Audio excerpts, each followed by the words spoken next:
There are airbrushes from $20 to $400, so how do you pick the right one? That's what I'm going to explain here, because I rank the 6 best airbrushes of 2026 on their price, their nozzles, and what owners actually report after a few months. Before the first one, there's a choice nobody explains to you, because every spec sheet repeats the same thing: dual action. It's printed on a $40 model and on a $600 one, so it sorts nothing at all.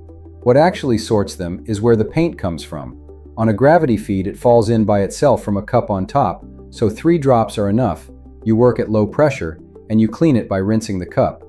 On a siphon feed, it's pulled up from a bottle screwed underneath, which needs far more paint, but lets you change color by changing bottle. For miniatures and models, take gravity. You paint small amounts, and a siphon would waste half of it. Siphon only earns its place if you're covering large areas in one color. 3 things decide, and only one of them is printed on the box. Price first, and it lies to you. In this comparison, the airbrush at $70 ships with 3 nozzles, while the one at $110 has a single one. Then nozzle size, and nearly everyone gets this wrong the same way, because they assume smaller is better. Below 0.2 of a millimeter, badly thinned paint clogs halfway through a session, while between 3 and 0.4 you cover 90% of everything you'll ever do. And finally, what owners report after months, because a needle bends and a nozzle cracks. So the question isn't only which one is best today, it's which one you'll still be able to repair in 5 years.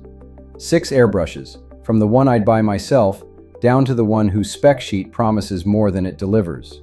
First, the Harder and Steenbeck Ultra 2024, around $110, and it's the one I'd start with. It has a trigger stop that limits how far the needle travels, which in practice means you can't pull too far, so your first pieces don't drown in paint. And it cleans without a full strip down, which is exactly what makes people quit after 3 attempts. What you give up? Its nozzle is 0.45 of a millimeter. That's a nozzle for base coats and flat areas, and it will never paint a face.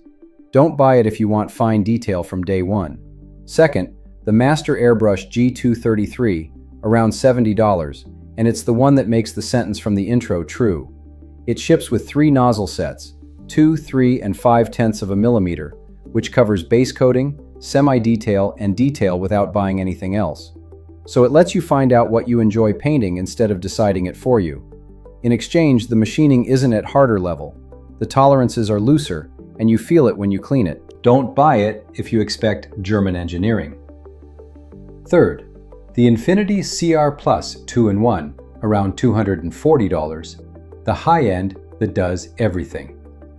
1/1500ths for the finest line in this comparison, 0.40 to cover ground, and a cup you swap depending on how much you mix. But that 1/1500ths nozzle punishes any paint you thin badly. It clogs mid-session, and you'll spend the evening clearing it instead of painting. Don't buy it if you're starting out, really. Fourth, the Evolution CR Plus, around $155, with a nozzle at 0.2800ths, the most versatile in the whole range. On machining and handling, it sits above the Ultra, but on what you'll actually get out of it early on, the Ultra does the same job for $40 less. So if you're still hesitating, buy the Ultra and put those $40 into paint, because believe me, you'll need it. Fifth, the Iwata Neo CN, around $125, and it's here for a reason no spec sheet shows. 0.3500ths is the most versatile nozzle size there is, but above all, Iwata has been distributed everywhere for decades, so the spare needle you'll need in 4 years, you'll actually find it. In exchange, it costs nearly twice the Master and gives you a single nozzle. Don't buy it if money is tight. The Master does the same for half. And sixth, the Gaahleri GHAD-39, around $60. On paper, it gives you the most. 2 nozzles, 2 swappable cups, a self-centering nozzle for $60. Nothing else here offers that much at that price. So why last? Because an airbrush lasts 10 years, and Gaahleri is a recent, thinly distributed brand. The needle you bend in 2 years won't be replaced as easily as on an Iwata or a Harder. and that's exactly what owners report after a few months. It's the only criterion it fails on, but it's the one that costs the most when it turns against you. A word on what nobody announces, because it decides your budget as much as the airbrush does. You'll need a thinner matched to your paints. Count on around $10. And a cleaning pot so the rinse doesn't go everywhere. And in time, spare needles, because a bent needle doesn't straighten. That's not a reason to give up. It's a reason not to put your whole budget into the airbrush body.